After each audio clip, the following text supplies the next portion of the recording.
Okay, moving forward to the 20th of September. The Times paper leaked news that the government was seeking to scrap the Gender Recognition Act reform. Right, so remember when we talked at the beginning about the Equalities Act and what it did? Now, the Equalities Act is what protects trans people, however they present, whether they transition medically or not, and it dictates that they have to be given access to gender spaces with the exemption of a case-by-case basis, which exists with everybody. So if someone is a serial rapist, then yes, you can stop that person, but because they're a serial rapist, not because they're a trans person. Transphobes do not like to acknowledge that.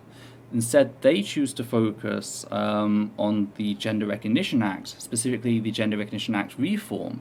The Gender Recognition Act was created in 2004, and it sets down the ways in which people can change the gender marker on their birth certificate. Now, they claim that allowing people to self-ID, which means you have to legally, legally declare your gender. So it's still a legally binding document. If you lie on it, you still face prosecution charges, even jail time. So it's not like, oh, I identify as this today and that's it. It's not a whim thing. It is a legally binding document that you can sign. They pretend that if they allow people to self-ID, this would suddenly give trans people access to bathrooms and changing rooms and everything else. And it's like, no, we already have that. So, what does the Gender Recognition Act and changing the gender marker on your birth certificate do? Why is it important? And what is the current process? Well, changing your gender mark on your birth certificate allows you to change it on certain legal documents. Your tax forms, your pension, and your marriage certificate. I believe those are the big three that I talked about. You do not need it to you do not need it to change your passport, your driver's license. You shouldn't need it to change your bank details, though I know there are trans people out there who have told me that they have troubles in the fact that a bank will often just flat out refuse to change their details unless they actually do get a certificate, which they can get in trouble for, but it's a lot of extra hassle. You do not actually need that certificate to change these things. You already have access to all these spaces. So, it's important for people who, when they're doing their taxes, don't want to be misgendered, don't want to be misgendered on their marriage certificate, and don't want to be misgendered on their pension, which is kind of important. These are regular documents that come up now and then. A lot of trans people also see it as almost a ritual aspect to it, like I am recognized on all legal documentation. It's the last thing. There's an importance there. So what's the current system and why is it a problem? Well, currently the standardized way of getting your birth certificate changed is to go through a series of medicalized hoops.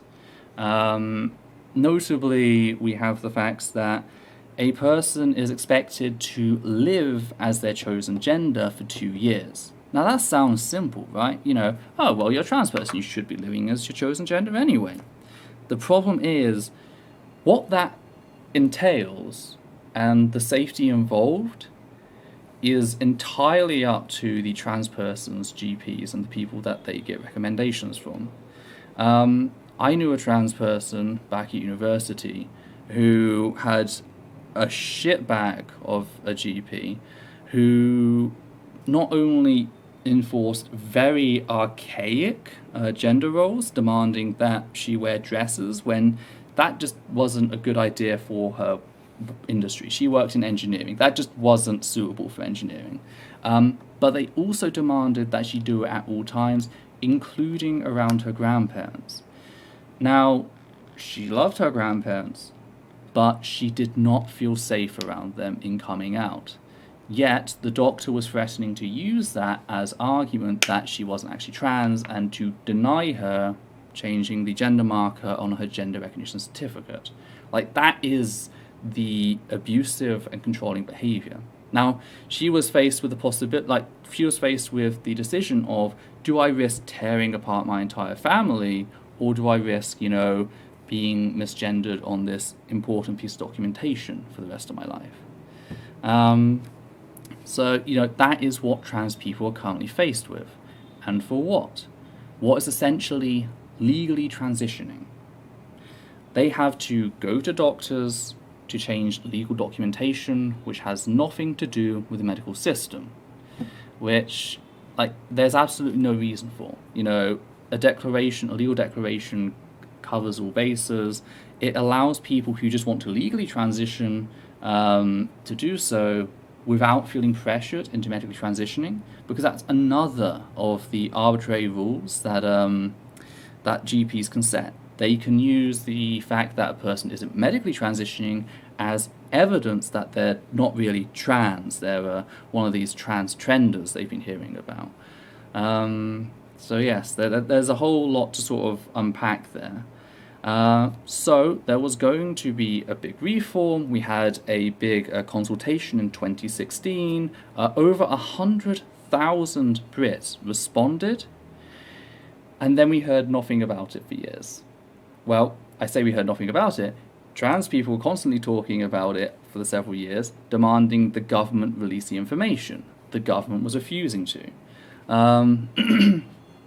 Most recently, of course, we had the Women's and Equalities Minister, Liz Truss, running the show, and promising that they're going to publish it, but they never do. And so to hear that the government's just dropping it after leaked reports suggested that around 70% of all people in the UK that were consulted supported a Gender Recognition Act reform. Now, the fact is, since then, we've actually had the consultation results published, and the numbers are very telling. 64.1% of the general public said that there should not be requirements for a diagnosis of gender dysphoria in the future. Then we have the facts that 78.6% of respondents were in favour of removing the requirement for individuals to provide evidence of having lived in their acquired gender for a period of time. So that's the 2 years I mentioned earlier.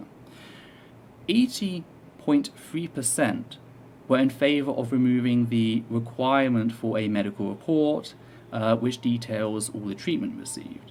So the vast majority of the UK public was completely in support of reforming the GRA, and the government just tossed it aside, seemingly because they didn't get the results they had. Remember, we are a country that is willing to completely destroy ourselves over, Brexit after having a slight majority.